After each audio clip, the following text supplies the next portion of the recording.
I take that back. The clocks went back last night, so it's actually 6:30, not 7:30. Okay, I got some time. So anyway, um, every morning Thumper goes at it, and what he's doing is he's driving his leg home. So he's amputated above the knees, got a stump on the artificial leg. He's got a pocket, and he's stomping his leg down on the floor to drive his stump down into that pocket and get it as tight as he can. So when he straps the prosthetic to his leg, it's tight and it's not flopping around. That's what he told me. Well, the diva is such a light sleeper, it wakes her up every morning, and then she gets pissy, stomping around, temper tantrum, swearing.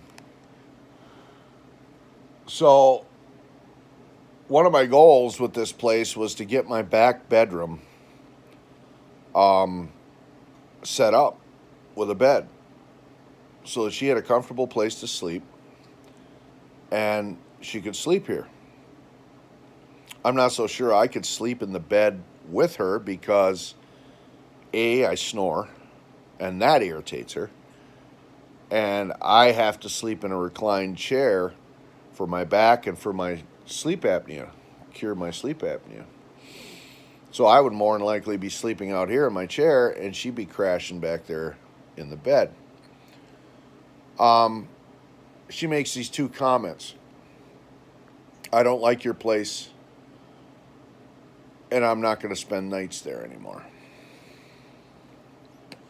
Well, that hurt. When I bought this place, I bought it because obviously I had to have a place to live. And I bought it because it's what I could afford. She told me that Friday night, one of the comments she said was, when just her and I were talking, you should have bought a house. Now is not the time to buy a house. The housing market is insane. Houses are selling for 3 to 4 times what they're worth. There's nothing available. It's a shit show. So no, I wasn't going to buy a house. I bought what I could afford. I paid 5G for this trailer. And the way I look at it as, damn, I couldn't buy a nice used camper for that price. And this thing is 4 times longer than a fifth wheel camper. I think I got a pretty good deal. But if you remember the story from way back when I first bought it and I was all proud of myself because I'm getting out on my own and after the divorce and I'm getting a place and I brought her out here the next day after I pulled the trigger on it to show her, and her comments when she come rolling up was, oh hells no, this is a deal breaker, this is nothing but a money pit. She's not a visionary. She can't see a diamond in a rough. I can. So I took one look at this place and I said, yeah, I can turn that into something. I've always been that way in my life. I wanted a bass boat ever since I was 10 years old. When I was in school, middle school, I was drawing pictures of bass boats. That's how bad I wanted one. Because I love fishing. And I just love fancy high-end boats. I knew I would never be able to afford a $50,000 boat. Not unless I fell into some really good financial luck some way. So I knew my only recourse, if I wanted that, was to build it. As it is with anything in my life. If I want it bad enough, I can't afford to go out just like everybody else and use credit and run myself into debt and buy the fancy truck or buy the fancy boat or buy a fancy house. I have no choice but to use my skills and abilities and create for myself what I want out of nothing. So my muskie boat. I found a boat that was kind of laid out. It had a floor plan laid out like a tuffy. Basically a big bathtub. So you have lots of room to kneel on the floor and lean over the side of the boat and work on a fish while it's in the net. $500. I gotta mute the TV. $500 Bensonhurst piece of shit. 1970s era tri-hull fiberglass boat with a 90 horse motor on the back and a POS trailer under it. And I bought it.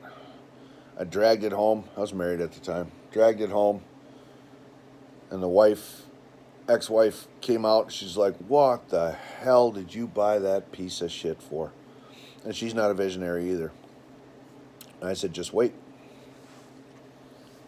In my head, I knew exactly what it was going to look like when it was done. 3 years later, it's a work of art. Beautiful. I did all the work myself. The paint, body work, custom floors, custom seating, custom electronics, everything. Graphics. Did it all myself. Saved myself huge amounts of money. When I was done, I had about 5,500 in it. As soon as I finished the project, the paint wasn't even dry on the boat. It hadn't even cured. There was a marina south of town that sells high-end boats, Rangers, Stratus, Skeeter, stuff like that. The big boy boats, the money bag boats. So I hauled it down there on the pretense that I was going to trade that boat in on the purchase of a new Ranger. I wasn't going to do that. I just wanted to get a feel for what the boat was worth, trade-in value.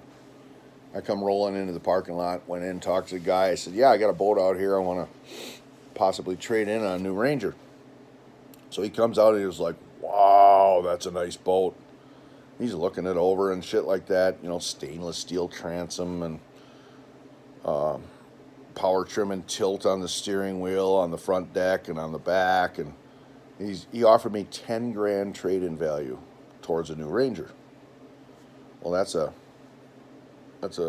a $5,000 profit on the boat. I was never going to get rid of the boat because it took me 3 years to build it, blood, sweat, and tears. That's how I'm wired. If I want something fancy and I know I can't afford it, I build it. So when I bought the turd here, as soon as I saw it, I was like, in my mind, I knew how it was going to look when it was done. But a big part of how I was going to build this place was with the diva in mind, because the diva and I were together at that time. Shortly after that, she left. So the projects that you've seen me highlight on here, the remodeling projects, have not costed me a fortune. This is not a money pit. The bathroom was built, was remodeled, right down to the studs for under $1,000. The living room, as it sits right now, I have less than $500 in it. The underbelly project, I'll be able to complete that whole underbelly project, insulating project, for $50. Yeah. I'm able to do everything myself. Electrical, plumbing, carpentry, all of it myself. And I'm saving myself huge amounts on labor. That's where the cost is in the labor. And lately, the materials. Because building materials are getting bad. But anyway, the reason I'm creating this the way I am was for her. To provide her a cozy sanctuary where she could escape her life that she has in the projects.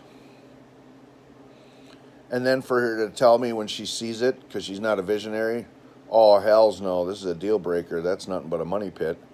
And then Friday night, when we're talking, telling me I should have bought a house and then telling me she doesn't like my place and she can't spend overnights here. That's a lot of painful shit to hear when 90% of the effort I'm putting into this place is to try to make an oasis for her to escape her shit show that she's living in. Where she's living in the projects, she's got 5 thumpers next to her. Her neighbor has 5 kids. They're beating on the walls. They're beating on the floors. Bang, bang, bang, thump, thump, thump all the time. She's got kids running their bikes next to her fancy car. She spends most of her day standing in the living room talking to the kids through the glass. Get away from my car. Get away from my car. Oh, my car. Oh, my car. Crime. You know, there was a murder down at the other end of the building she's living in. So I was trying to do this so she had a place to get away. Peace, serenity, quiet, quality time together. But as of lately, she comes down here and all she wants to do is get hammered.